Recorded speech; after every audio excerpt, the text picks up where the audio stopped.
हरे कृष्णा। आप सभी का बहुत बहुत स्वागत है। आज बलराम पूर्णिमा के उत्सव पर हम बलराम जी के बारे में जानेंगे। बलराम जी, जैसा आप सभी जानते हैं, भगवान श्री कृष्ण के बड़े भाई हैं और उनको बहुत सारे नाम से पुकारा जाता है, जैसे उनको बलभद्र, बलदेव, संकर्षण, बलराम, रोहिणी नंदन, हलधर, दाऊजी। अलग अलग जगह उनको अलग अलग नामों से पुकारा जाता है। क्योंकि वो रोहिणी माता के पुत्र हैं, इसलिए उनको रोहिणी नंदन कहा जाता है। वो कृष्ण के बड़े भाई हैं, तो ब्रज में उनको दाऊजी के नाम से बुलाया जाता है। और आज के दिन, बलराम जयंती के दिन, तो वहां पर चारों तरफ यही शोर होता है, दाऊजी के भैया कृष्ण कन्हैया, कृष्ण कन्हैया दाऊजी के भैया। तो दाऊजी जो हैं ये बलराम जी हैं और इनका एक नाम है हलधर। हलधर का मतलब है वो हमेशा हल को धारण किए हुए रहते हैं और इसका मतलब है कि वो भक्ति में जितनी भी बाधाएं आती हैं उनका निवारण करते हैं, उनको दूर करते हैं, हलधर। और इसका एक अर्थ ऐसा भी लगाया जाता है कि हल मतलब वो सभी समस्याओं का हल उनके पास होता है, वो सभी समस्याओं का हल प्रदान करते हैं। कुछ मुनिगण ऐसा इसका अर्थ करते हैं। तो ये जो बलराम जी हैं, ये देवकी के 6 पुत्र जब कंस ने मार दिए थे, तो 7वें पुत्र देवकी के गर्भ में प्रवेश करे, इनका नाम है बलराम जी। तो जब बलराम जी आए तो उनको रोहिणी के गर्भ में माया देवी ने संकर्षण के द्वारा, मतलब वो जो कर्षण एनर्जी है उसके द्वारा रोहिणी के गर्भ में स्थापित कर दिया था। तो उनका नाम पड़ा संकर्षण, क्योंकि वो देवकी माता के गर्भ से निकाल कर कर्षण करके वो रोहिणी माता के गर्भ में स्थापित किए गए, इसलिए उनका नाम संकर्षण भी कहा जाता है। भागवतम में बहुत सुंदर श्लोका आता है, 10वें स्कंद का 2nd चैप्टर का 13 श्लोका। गर्भ संकरणात् तम वै प्राहु संकर्षणं भुवि रामेति लोक रमणाद बलभद्रम बलोच्छ्रयात्। इसका क्या अर्थ है? गर्भ संकर्षणात् तम वै, हाँ, निसंदेही आपको क्योंकि आप गर्भ से, माता देवकी के गर्भ से रोहिणी के गर्भ में संकर्षण के द्वारा गए, तो आपका नाम संकर्षण है, आपको संकर्षण भी कहा जाता है। और रामेति लोक रमणाद, आपको राम भी कहा जाता है। रामेति मतलब राम भी कहा जाता है। और लोक रमणाद, आप सभी को भक्त बनाने में समर्थ हैं, तो इसलिए आपका नाम क्या है? राम इति, मतलब बलराम या राम इति भी है। और बलभद्र भी इनको कहा जाता है। बलभद्र किस लिए कहा जाता है? बलोच्छ्रयाद, मतलब वो अपनी प्रचुर शारीरिक शक्ति के कारण बहुत ही प्रसिद्ध हैं। उनकी शारीरिक शक्ति जो है अतुलनीय है, इसीलिए उनको बलभद्र भी कहा जाता है। हाँ, प्रचुर बल के वो धारक हैं, तो इसलिए उनको बलभद्र भी कहा जाता है। और जैसे हमने जाना कि उनके बहुत सारे अन्य नाम हैं। और बलराम जी क्या हैं? वो आदि गुरु हैं, वो सभी गुरुओं के भी गुरु हैं। और जो आध्यात्मिक गुरु हैं वो उन्हीं का विस्तारित रूप होते हैं। और बलराम जी क्या है? वास्तव में सेवक भगवान हैं और भगवान कृष्ण सेव्य भगवान हैं। तो सेवक भगवान किसको कहते हैं? जो भगवान के चरणों की सेवा करते रहते हैं, जो भगवान को हर प्रकार से प्रसन्न करने में उनकी सेवा में निरंतर लगे रहते हैं। इसलिए बलराम जी भगवान की सेवा में लगे रहते हैं, इसलिए उनको सेवक भगवान कहते हैं। और जो सेवा कराते हैं उसको सेव्य भगवान कहते हैं। तो सेव्य भगवान हुए भगवान कृष्ण और सेवक भगवान हुए भगवान बलराम। बलराम वास्तव में कोई अन्य नहीं है। बलराम जो हैं वो भगवान कृष्ण का ही एक प्रथम विस्तारित रूप हैं। और जब वो प्रथम विस्तारित रूप हैं तो वो अपना चतुर्विहू के रूप में प्रकट होते हैं। जो उनका मूल संकर्षण रूप है वो महाविष्णु और महासंकर्षण के रूप में उनको कहा जाता है, जिनसे तीनों प्रकार के विष्णु आते हैं। तो जो भगवान कृष्ण से का प्रथम विस्तारित रूप है वो ही बलराम हैं। और उनका जो प्रथम चतुर्व्यूह है उसका नाम है वासुदेव, संकर्षण, प्रद्युम्न और अनिरुद्ध। तो वासुदेव और जो वो तो भगवान का ही विस्तारित रूप हैं, और संकर्षण, प्रद्युम्न और अनिरुद्ध, इन तीनों से ही तीनों जो हमारे मुख्य विष्णु माने जाते हैं, 3 महाविष्णु माने जाते हैं, उनका विस्तार हुआ। जैसे संकर्षण से कारणोदक्षाई जो महाविष्णु माने जाते हैं उनका विस्तार हुआ, तो कारणोदक्षाई विष्णु संकर्षण का ही विस्तार है। गर्भोदक्षाई विष्णु जो है वो प्रद्युम्न का विस्तार है, और क्षीरोदक्षाई विष्णु वो अनिरुद्ध का विस्तार है। जैसे हमने पहले भी जाना था कि कारणोदक्षाई विष्णु क्या है, वो सभी कारणों का कारण है। हाँ, इस एक यूनिवर्स में पूरा वो कारणानव जल में शयन करते रहते हैं, तो जो शयन करते हैं, जो शैया है वो बलराम हैं, और उसके ऊपर शयन करते हैं भगवान स्वयं। तो वो जो है वो महाविष्णु वास्तव में बलराम जी का ही पहला विस्तारित रूप है, जिनको कारणोदक्षाई विष्णु या महाविष्णु कहा जाता है। फिर उनसे ही प्रकट होते हैं गर्भोदक्षाई विष्णु, जो हर प्रत्येक यूनिवर्स में प्रवेश कर जाते हैं और वहां पर पालन और पोषण का कार्य करते हैं।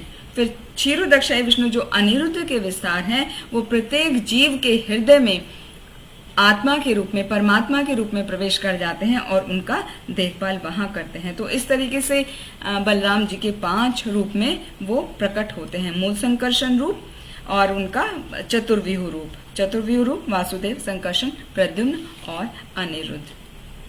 तो इस प्रकार उनके रूप हैं, और इनको जयदेव गोस्वामी ने भी वर्णन किया है 3 रामों के रूप में। 3 राम के जो नाम हैं वो अलग अलग उन्होंने वर्णन किए हैं, जैसे परशुराम, रघुपति राम, बलराम। और जो बलराम हैं वो सभी बलों के स्रोत हैं, जैसा कि नाम है बलराम, सभी बलों के वो स्रोत हैं। और जैसे कि शारीरिक बल, भजन का बल, भजन मतलब हम जो भक्ति करते हैं उसके जो साधन भक्ति करते हैं उसका बल, गुरु की आज्ञा पालन करने का बल, फिर आध्यात्मिक बल, जो हमारा स्पिरिचुअल बल होता है वो भी बलराम जी ही हैं, और गुरु के सानिध्य का बल, गुरु जो प्रकट होते हैं, गुरु के पास हम रह के उनकी सेवा करते हैं, जो वो हमें बल और शक्ति प्राप्त होती है, वो भी गुरु का ही, बलराम जी का ही द्वारा प्राप्त वो बल है। जैसा कि हम जानते हैं श्रीमद् भागवतम में बताया गया है, एते जांश कला पुंसा कृष्णस्तु भगवान स्वयं इंद्रारी व्याकुलम लोकम मृणयंती युगे युगे, कि ये जितने भी अंश और कलाएं हैं, मतलब भगवान के जितने भी अवतार हैं और अवतारों के भी अंश अवतार हैं, वो सभी का स्रोत भगवान कृष्ण हैं। और भगवान कृष्ण जो हैं वो अलग अलग रूप में प्रकट होते हैं। किस प्रकार से? वो उनका जो मेन जो मूल स्वरूप है वो स्वयं प्रकाश कहलाता है, और वो 2 प्रकार के प्रकाश में हम उसको समझ सकते हैं, जैसे पराभाव प्रकाश और वैभव प्रकाश। तो इनमें क्या डिफरेंस है, कैसे समझेंगे? पराभाव प्रकाश का मतलब है भगवान का मूल स्वरूप, और भगवान में कोई भी भेद नहीं होता। भगवान का जो मूल स्वरूप है और वो उनका जो भगवान स्वयं है वो अलग नहीं है, वो एक ही है। इसका मतलब ये हुआ कि जो भगवान का भाव है और जो भगवान का स्वरूप है उसमें कोई भी अंतर नहीं होता। जैसे जैसे द्वारका में, द्वारका की जब हम वर्णन कथाओं में सुनते हैं, पढ़ते हैं श्रीमद् भागवतम में, तो आता है वर्णन कि द्वारका में 16,000 रानियां भगवान श्री कृष्ण की हैं, और उनमें सबके साथ भगवान सेम रूप में एक ही जैसे भाव में प्रकट हुए हैं। हर प्रत्येक रानी के साथ में अलग अलग वो हैं, तो अलग अलग वो 16,000 कृष्ण के रूप में प्रकट हुए हैं और सेम ही उनका भाव है, तो इसको बोलते हैं पराभाव प्रकाश, उनमें कोई भी अंतर नहीं है। और दूसरा होता है वैभव प्रकाश। वैभव प्रकाश का अर्थ है कि जो उनका मूल भाव है उसमें और उनके रूप में भिन्नता होती है। जैसे कि भगवान बलराम, श्री बलराम, तो बलराम जी जो हैं वो कैसे हैं? बहुत ही गोरे रंग के हैं, है ना, श्वेत वर्ण के हैं। और कृष्ण कैसे हैं? वो श्यामल रंग के हैं, जबकि दोनों वास्तव में एक ही हैं। कृष्ण और बलराम एक ही हैं, लेकिन उनका रंग एकदम गोरा है, और बलराम जी का रंग कैसा है? वो डार्क है, श्यामल रंग है। तो ये जो अंतर है वो है वैभव का प्रकाश, जो उनका वैभव है वो थोड़ा सा फर्क होता है, अलग अलग होता है। और बलराम जी जो है वो सर्वप्रथम उन्होंने सृष्टि की रचना करते हैं, तो वो भगवान कृष्ण की सहायता करते हैं प्रथम सृष्टि की रचना करने में। और ये जो आध्यात्मिक जगत है और जो भौतिक जगत है वो पूरा यदि हम कैलकुलेट करें तो संपूर्ण एक हिस्सा है, और उसके यदि हम 4 हिस्से करें तो 3/4 मतलब 3/4 हिस्सा आध्यात्मिक जगत है और 1/4 हिस्सा जो है हमारा भौतिक संसार है या भौतिक जगत है।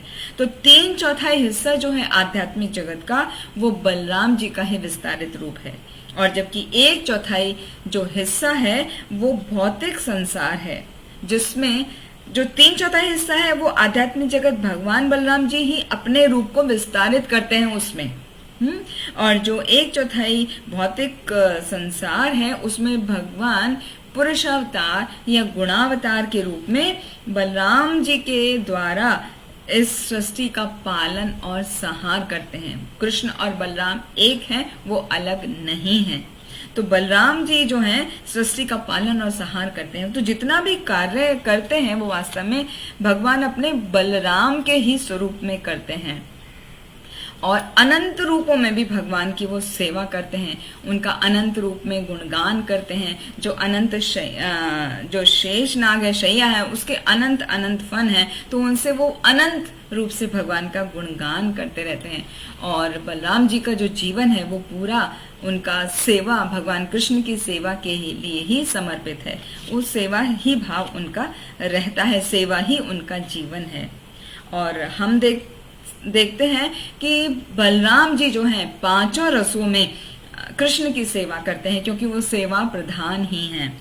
तो 5 रूप में जब वो सेवा करते हैं तो कैसे होता है? 5 रूप क्या हैं? 5 रूप हैं शांत रस, दास्य रस, सख्य रस, वात्सल्य रस और माधुर्य रस।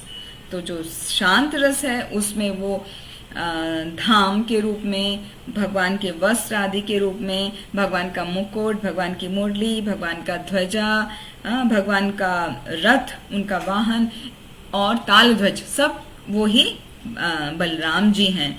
और यहाँ तक कि जितने भी हम वाद्य यंत्र इस्तेमाल करते हैं भगवान की सेवा में, जैसे मृदंग है, करताल है, बम्फर है, ये सब ड्रम है, जितना भी है ये सब बलराम जी का एक विस्तारित रूप है। तो जब भी हम कभी सेवा करते हैं इसके द्वारा कीर्तन में मृदंग, करताल के रूप में, या और भी कोई भी जो भी हम पैराफर्नेलिया यूज करते हैं, वो सभी बलराम जी का ही विस्तारित रूप है। तो हमको बहुत सावधानी के साथ में, बहुत ही रिस्पेक्ट के साथ में हमको उनको इस्तेमाल करना चाहिए। फिर दूसरा रस है भगवान बलराम दास्य रस में उनकी सेवा करते हैं, भगवान कृष्ण की सेवा करते हैं। वो किस प्रकार करते हैं? जब भगवान गायों को चरा के, जब कृष्ण बलराम जाते थे गायों को चराने, और गायों को चरा के वो आते थे तो थक जाते थे शाम के समय, तो भगवान कृष्ण लेट जाया करते थे और बलराम जी जो है उनके पैर दबाते थे। तो इस तरह वो दास्य रूप में सेवा करते थे। फिर सख्य रूप में वो कृष्ण के साथ में खेलते थे, जैसे सखाओं आपस में खेलते हैं। और कितना बार होता था कि कृष्ण उनको कृष्ण और बलराम आपस में एक दूसरे को चढ़ाते थे, तो बलराम जी जो हैं वो कृष्ण को चढ़ाते थे। कैसे चढ़ाते थे कि वो बोलते थे, वो अपनी मैया को जाकर शिकायत करते थे, मैया मोही दाओ बहुत खिजायो, ओ मैया मोरी दाओ बहुत खिजायो, मोसो कहो तू मोल को लीनो, मोसो कहो तू मोल को लीनो, तू जो सुमति कब जायो, ओ मैया मोरी दाओ बहुत खिजायो। ऐसे कह के कि हे मैया, कि मुझे जो दाऊ है, जो मेरे बड़े भाई हैं, वो बहुत ही खिजाते हैं। जैसे सख्य रस में क्या होता है, मित्र आपस में एक दूसरे को टीज करते रहते हैं, तो वो टीज करते थे उनको। वो कहते थे कि तुमको तो मोल लिया है मैया ने, हैं, तुम कहाँ से उनके देखो ना, यशोदा मैया वो गोरी हैं, नंद बाबा वो गोरे हैं, तुम काले कहाँ से हो गए। तो मुझको ऐसा कह के बहुत चिढ़ाते हैं और हर प्रकार से वो ऐसे ही टीज टीज करते रहते थे। तो इस तरह से वो सख्य भाव में बलराम जी कृष्ण का सेवा करते हैं। फिर आता है वात्सल्य भाव। वात्सल्य भाव में किस प्रकार सेवा करते थे भगवान कृष्ण की। तो वात्सल्य का मतलब होता है जैसे माता पिता अपने पुत्र की रक्षा करते हैं, उनका ध्यान रखते हैं, उनकी केयर करते हैं। तो इस प्रकार बलराम जी कृष्ण की सेवा करते थे। जैसे कभी नदी में उनको दूर नहीं जाने देते थे कि दूर चला जाएगा तो जो है खतरा है, आगे कौन देखभाल करेगा, तो वो अलाउ ही नहीं करते थे। पर्वत पे, पहाड़ पे, चोटी पे ऊपर नहीं जाने देते थे कि वो जाएगा तो पैर फिसल जाएगा। तो इस तरीके से वात्सल्य भाव में उनकी सेवा करते थे। और पांचवा रस है माधुर्य। माधुर्य भाव में वो अनंग मंजरी के रूप में, अनंग मंजरी है राधा रानी की छोटी बहन, तो अनंग मंजरी के रूप में माधुर्य रूप से उनका भगवान कृष्ण की सेवा करते थे। तो इस प्रकार पांचों रस में बलराम जी भगवान कृष्ण की सेवा करते थे। शांत रस में, दास्य रस में उनके चरण दबाकर, शांत रस में उनके पैराफर्नेलिया के रूप में, दास्य में उनके चरण दबाकर, सख्य रस में उनके साथ में खेल के, वात्सल्य रस में उनका केयर करके ध्यान रखे, और माधुर्य रस में अनंग मंजरी के रूप में उनको बहुत ही आनंद प्रदान करते थे, उनकी सेवा में लगे रहते थे। तो इस तरह बलराम जी लगातार हर रस में लगे रहते हैं। तो उससे हमें ये शिक्षा मिलती है, हमारे लिए एक उपदेश है, आदेश है कि हमें भगवान कृष्ण की सेवा में किस तरह निरंतर लगे रहना चाहिए। और बलराम जी गुरु तत्व भी हैं। हाँ, गुरु तत्व कैसे है कि गुरु जब आते हैं तभी वो भगवान को हमसे मिलाते हैं।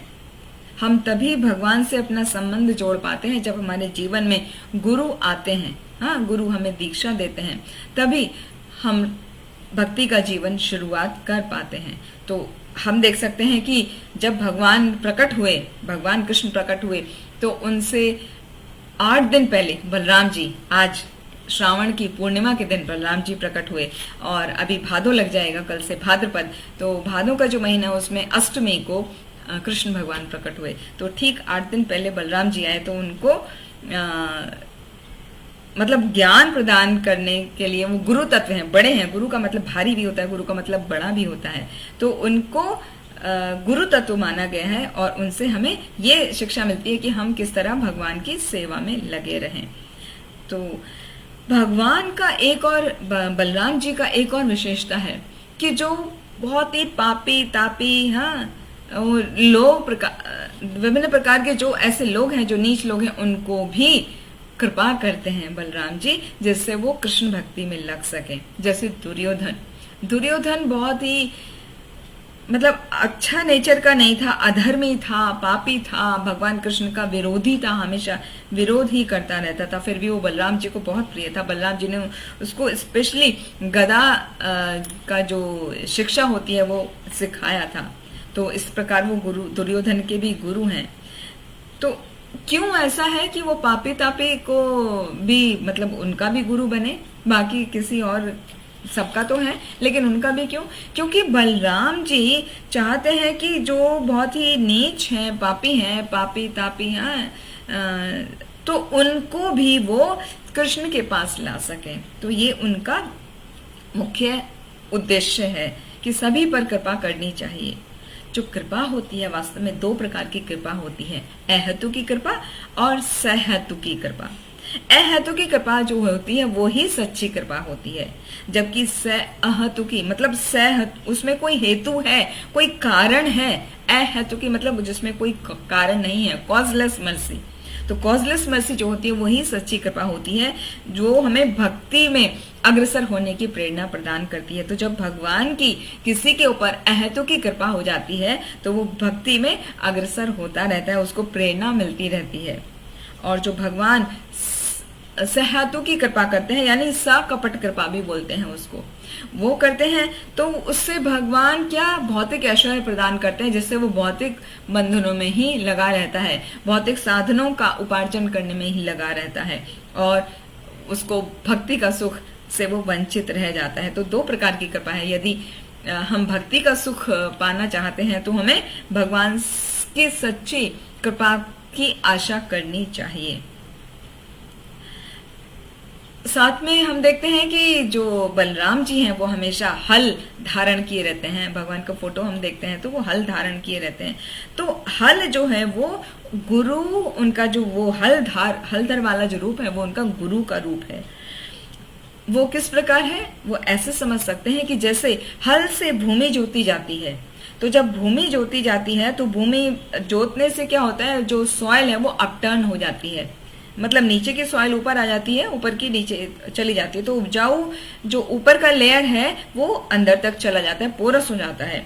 तो उससे क्या होता है, फसल अच्छी उगती है। जब हम भूमि को उपजाऊ बनाना चाहते हैं तो उसमें हल चलाना होता है पहले।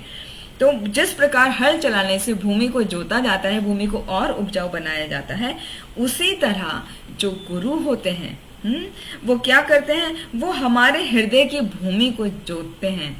हमारे हृदय में जो विभिन्न प्रकार के जो कष्ट हैं, जो क्लेश हैं, वो उनको हल के द्वारा, मतलब हल का मतलब है यहाँ पे अपने आदेशों के द्वारा, हाँ, जो वो आदेश देते हैं कि आप ऐसे सेवा करिए, आप उस प्रकार सेवा करिए, जो भी आपका गुण है वो उसी प्रकार आपको सेवा बताते हैं। तो उन सेवा के द्वारा वो आपके जो भौतिक कष्ट हैं उनका निवारण करते हैं और आपको भक्ति में आगे बढ़ाते हैं। तो जिस प्रकार हल के चलाने से भूमि उपजाऊ बन जाती है, सॉइल अपटर्न होती है और उसमें बीज जब लगाते हैं तो वो ग्रो करता है, वो प्लांट सीडलिंग बन के प्लांट बनता है, वो अच्छी फसल होती है। उसी प्रकार जब हृदय रूपी भूमि को गुरु जोतते हैं तो क्या होता है, भक्ति का बीज जो गुरु देते हैं वो ग्रो करता है और सीधे वो बढ़ के भक्ति लता बढ़कर भगवान कृष्ण के चरणों पर जाकर वो शरण ग्रहण करती है। तो ये तभी हो पाता है जब हम गुरु के आदेशों का पालन पूर्ण रूप से करते हैं, उनके प्रति समर्पित होके करते हैं। फिर हल का एक कार्य तो हमने देखा कि भूमि को जोतता है, उसी तरह हमारे हृदय की भूमि को वो जोतते हैं गुरु। और दूसरा है, हल केवल जोतने का ही काम नहीं करता है, वो सफाई का भी काम करता है। हाँ, जैसे वहां पर जितना भी डेब्रिस आ जाता है तो उसको हल के द्वारा ही कलेक्ट करके अलग कर दिया जाता है वहां से। तो उसी प्रकार जिस प्रकार हल सफाई का भी काम करता है, उसी प्रकार जो गुरु हैं, जो आध्यात्मिक गुरु हैं, वो हमारे जीवन की सभी बाधाओं को दूर कर देते हैं, वो क्लीन कर देते हैं, जिससे हमारी भक्ति लता अच्छे से ग्रो हो सके। तो हमें गुरु की आज्ञा का पालन करना चाहिए, क्योंकि जो उसका बल है वो वही प्रदान करते हैं। इस प्रकार हमने देखा बलराम जी के बारे में आज कुछ चर्चा की, और हम यही आशा करते हैं कि आप सभी भगवान बलराम जी को प्रार्थना करें कि भगवान बलराम आपको भी वो शक्ति प्रदान करें, हम सभी को जो ज्ञान की शक्ति है, जो आध्यात्मिक शक्ति है और जो भजन का बल है वो हमें प्रदान करें, जिससे हम आध्यात्मिक रूप से बलवान होकर अपनी जो भक्ति लता जो है, भक्ति का बीज जो हमारा ग्रो हुआ है, वो लता हमारा बढ़ के ग्रो करके भगवान कृष्ण के चरणों की शरण को ग्रहण कर सके। इसी के साथ में हम अपनी वाणी को विराम देते हैं। आप सभी का बहुत बहुत धन्यवाद। हरे कृष्ण।